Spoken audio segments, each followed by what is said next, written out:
Dinaluhan ni former Batangas Governor Vilma Santos Recto kasama ang kanyang anak ang opening ng festival kasama sina Batangas Vice Governor Mark Leviste, Lipa City Mayor at Vice Mayor, board members, Lipa City Councilors, barangay captains, SK chairman at agencies.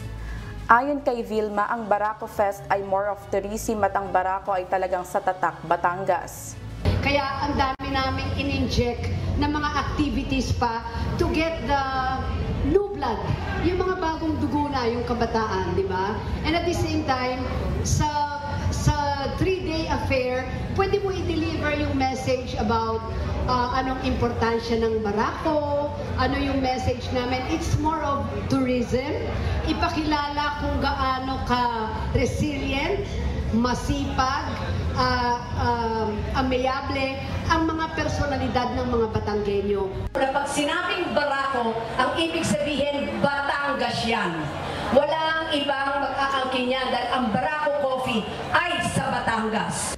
Para naman kay Batangas Vice Governor Mark Leviste, ginamit ang salitang Barako dahil sa maraming kadahilanan.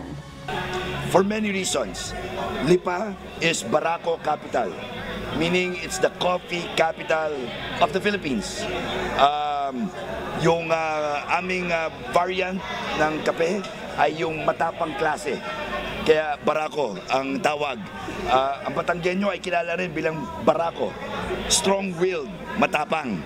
Sa loob ng festival, maraming makikita at matutunghayan tulad ng Play Fest, Food Fest, Drift Fest at Content Creator Fest, kung saan ang mga sikat na content creator ay magkakaroon ng meet and greet. Kasama rin sa festival na ito ang Esports Fest, Art Fest, Dirt Fest, Car Meet and Car Show, Battle of the Bands, Sports Fest at Trade Fest, na kung saan magpapamalas naman ang pinakamahusay na produkto at pagkain mula sa iba't ibang munisipalidad at lungsod ng Batangas.